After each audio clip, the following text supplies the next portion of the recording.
ever gone to college while struggling on how to survive it without staying inside all day, but at the same time, your mom is now dying, so you kind of don't want to go to college, even though you really, really want to go to college. And also, maybe seeing a friend that you haven't seen in like 10 years and having some sort of feelings for them. Maybe? No? Well, these guys do. Hey, and Happy New Year's. I hope yours is better than mine right now. I got the virus right on New Year's, which is a fantastic start to the new year. But I'm feeling better now, so I'm recording this a bit later than I wanted to. So, welcome to Not Cheap Comic Reviews, where I review comics submitted to me, plus go over a quick little tutorial. I will butcher these names. Here we go. Komorebi and Enharmonic. 2 comics. Hello, that's new. This creator submitted 2 comics to be reviewed, but one is already completed, but the other one isn't. So, I just thought to smack the both of them together into one video. Before we start, quick disclaimer. Alrighty, back to our regularly scheduled programming. Basic things to go over. This is a drama webtoon on Canvas by Monica Zivart. Oh my god, why am I so bad at English? One is completely completed. Completely complete. I don't know how to explain that. It is done. And the other one is getting a full reboot. The description given is... Yuki left the East Coast against all odds to pursue his dream of becoming a music composer in Los Angeles. While struggling with all of the struggles of being a broke college student, he unexpectedly runs into a childhood best friend, Asami. Kai's life is a mess. As a senior in high school, he's got a club to lead, track and field practice every day, and college is right around the corner. And on top of that, there's family drama? Someone give this kid a break. So let's start with the first comic. Timeline-wise, that is. Komorebi. This is not Moby. Moby's a different person. The story starts with Kai, as well as Celia, his best friend. And as they put it, they're experiencing a existential crisis. The both of them are anxious about their college acceptance letters. More so Kai. Like, do you see his face? Ay, pobrecito. But after being reminded that he is a... She's a runner, she's a track star. I had to, I'm sorry. And also a great student, works with kids, started a school club, so he is set. But I don't think this helps him too much. Jesus, entire scenario is a flashback to my freaking senior year. Oh my god. But he gets his mind off of things after they go to the daycare. He finally seems to chill out until he's asked to speak at a gala for the book club he started. But he can't even talk through the drive-thru. Same, I relate to this character way too much. I feel a little called out right now. But as they're going through the details, the daycare worker mentions how everyone will miss this when they go off to college. Wait, college? This dude can't catch a break. It's time to get the results, so they quickly get home after, of course, Goldfish and Capri Sun. That actually sounds really good right now. Anyways, they get back home to see the results, and they... drumroll please. Got it! And they go to tell Kai's mom. She was fine earlier. But now I actually have to go talk about Enharmonic too. This is years later, while they are in college. This one starts with Yuki. Wait, these are completely different characters. Yep, they are. It's in a new story and a different point of time. So, but look at these little lovebirds. They're so freaking cute. Like, listen to him talk about her. It's been years since I last saw your face, but hearing your laugh and seeing your smile has made it feel like it was yesterday. Aw, so cute. Let's get to the story. Yuki is getting his music on. I don't understand any of it, but this is probably because I'm a little tone deaf. But regardless, he's finally done and it's time to go to bed. Actually, nope, it's morning. Time to go. To work. At 6 a.m. Jesus Christ, I could never. But he gets ready to go to work. And he isn't wearing the glasses anymore. God dang it, he was so cute.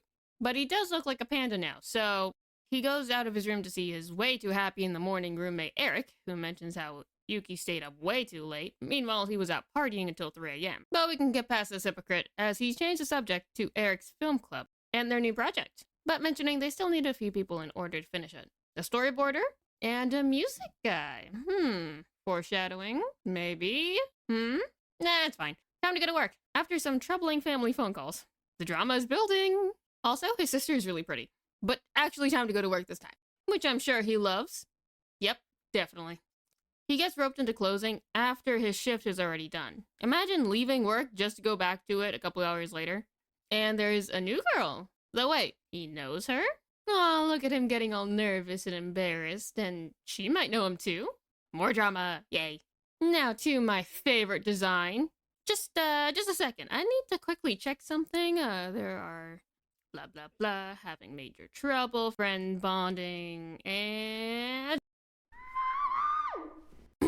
Anyways, this is Asami's friend. Maya, she asks about the dude that she just saw, that she feels like she knows. God, I feel like I'm in high school watching some sort of telenovela with my mom again. God dang it, I don't want to continue yelling at the screen saying, yes, you do, tu stupida. Okay, let's calm down and continue. I can't calm down. Maya just got Asami coffee. Oh my god. Get it together, Nachi. Now, what are they talking about again? Oh, Asami's an artist, and she's too scared to post her art. Felt, even though I'm kind of doing that, like, literally right now, at this very moment. It's terrifying, okay? Plus, the 13-year-old comment is also very felt. God, I'm off topic. It doesn't help that Maya is such a great friend. Asking if psychology is the major that she really wants, and that she should switch it if she wants to, and to be proud of herself, and now is offering a job for the film project. Hello, she's in a film club. 1 second. Okay, I'm back. Wait a second. Detective Nachi, hello. Storyboarder, music guy. Two people who go to the same school. Yep, it's exactly that. Drama is ensuing. I don't even know if ensuing is a word, but it is right now. But I'm not gonna spoil it even more. This comic has a lot of effort put into it from the creator, and plus, one of them's already finished, so you have no excuse. Go read it. The link is down below. Come on. Press on it. Press it. You can do it. As per usual, we'll be doing this in 2 parts. The story, and then the art. I love the story. Don't get me wrong, I am a supernatural and dark romance girl 99% of the time. But for that 1%, I do sometimes like a nice, simpler romance and college drama story, which this definitely is. But not in a Riverdale sense, more in a small town sort of sense that still has some deeper topics under the surface. And I honestly love it so much. There is not much I can critique about it, so great job. Also, very quickly, I would like to mention that at the end of every single episode in Enharmonic, I can't say things, there is character playlist on Spotify, personalized for each character. It's a really fun idea and just shows how much effort you put into this. I love the sense of humor in the fourth wall breaking moments. It's not so much that it overwhelms or takes away from the more serious moments in this and all, but just enough for it to be hilarious. And all the characters just feel really human and relatable, which I'm still trying to do for my own comic. So, great job! The art is detailed, and I love the bright and pastel color palettes, and the backgrounds are great and well thought out. Like, just look at this one bedroom and see if you can find all the references packed in there. I can only dream of doing that. Then the characters are well designed. I'm sure you know which one I love the most. Plus, I can tell all the characters apart. Not to mention the anatomy is great too. But speaking of that, there is one thing, well, I guess a couple things, that I would love to see, and that is more variety in facial expressions, poses, angles. I love to see you challenge yourself. Since your art is so great already, the only way from here is up. I feel like most of the shots in the comic are done eye level and pretty close up. Like, imagine if this panel of Asami walking into the cafe was instead at a lower angle. Not enough where the cozy vibe is interrupted or anything like that, but something for the viewers to get visually interested. Of course, I have to get the hang of this too. It's very complicated, so this is more of a critique of myself as well.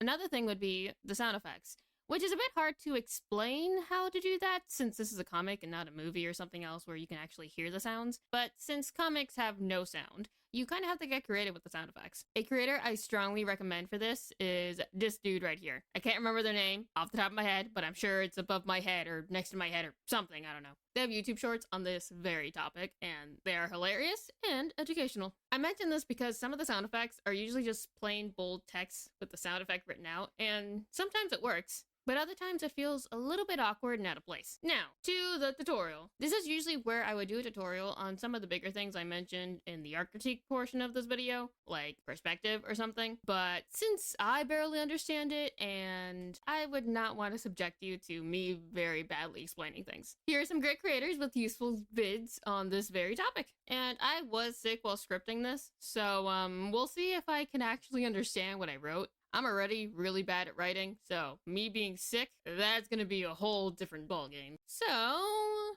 emotions. That was a thing I wrote down. Yep. A lot of artists can suffer from same face syndrome. I don't know whether or not that's what it's like called, but it's basically you draw the same type of face or expressions over and over and over and over and over and over again. And I've definitely been guilty of this, so how about we get into how to make this better. Now, how do we make expressions, well, more expressive? Now, before we can draw expressions, we have to understand what expressions are. So how do we make expressions? Well, we move the muscles in our faces into weird positions. But we're not going to go into all of the muscle stuff in the head and blah blah blah and all that technical stuff today. We're going to make this a bit simpler. And usually, simpler is the way to go. We need to think about this in 4 parts. Eyes, eyebrows, mouth, and the jaw. One thing that could make or break your expression is, what did I write? Eyebrows! Yes, eyebrows. We're gonna go full Dora the Exploradora on this, or I guess Nachi la Artista. It doesn't rhyme, but regardless, I'm gonna show you a face, and you're gonna tell me what feeling it's trying to show. What's this one? Anger. Now, what is this one?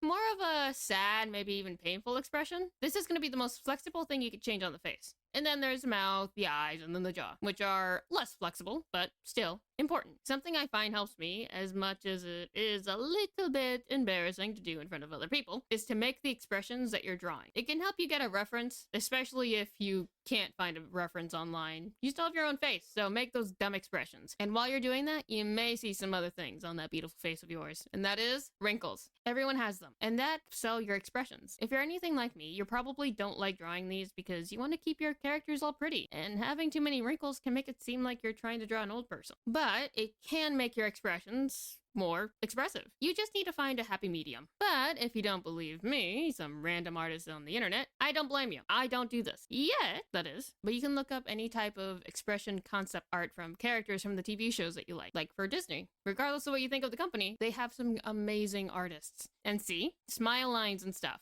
Don't worry. Even pretty people have ugly expressions. Ugly is in big quotation marks here. It gives it personality. Now, speaking of ugly expressions, we're going to be talking about exaggerating the proportions. Like the jaw. When the mouth opens, the jaw also moves with it. This is something I've noticed about myself and others, is that you're not changing the jaw movement to the mouth movement. Like when you move your mouth, your jaw goes up and down. You need to reflect that in your art. Otherwise, your mouth is not going to look quite right. Unless you're going full anime style in your art, which, fair. I love anime. I'm a PNG tuber. Like, it goes with the territory here. So those are some of the big ones when it comes to expressions that I can recommend. But otherwise, there are some quick fire tips I have too, which is to experiment. Look at your own face and others. Everyone has different ways of expressing their emotions, and different ways that their face muscles change in weird directions and stuff. So just really get in there. Like, really get in there. Okay, maybe not that close. Or if not, just look at other artists. Mine would be this artist. Again, I cannot remember names off the top of my head, but he does a lot of Teen Titans art that I love, and he is able to tell great stories through even just one image. I would definitely recommend looking at his. I think that's everything, so let's wrap up the segment. It's already going a bit longer than I intended. For my final thoughts. Honestly, as you can see here, this is a little bit of a shorter vid, since there isn't much to critique. It's just an overall great comic, and anything that I do have to say is just to get better at your comic. It's already at a very good place. And you can only get better. Even if it doesn't, it's still a very well-rounded comic with good story and characters. So my only suggestions would basically be just to experiment more, to challenge yourself, and getting more variety in emotions and poses and such. So if you're into any small-town romance, comic drama and all that, or just a chill comic between your dark and serious comics without sacrificing for a good story, I definitely recommend this one. Plus, you don't even have to wait for more updates. It's already all there for you. All the while, you can also enjoy their other ones, which are updating at some point soon. So it's basically a 2-for-1. Go and enjoy. Nachi out. Oh, but real quick, the link for this comic and the rest of my own links are going to be down in the description below. I'm trying to be more active on here and other platforms. So yeah, it's kind of my New Year resolution thing, as much as my New Year's have started off very poorly so far. Any other information or anything on that specific topic is in my other video, which I did a trailer video. Oh my god, I'm a real VTuber mom. Oh my god, I need a YouTube channel trailer. Alrighty, for real this time. Bye-bye!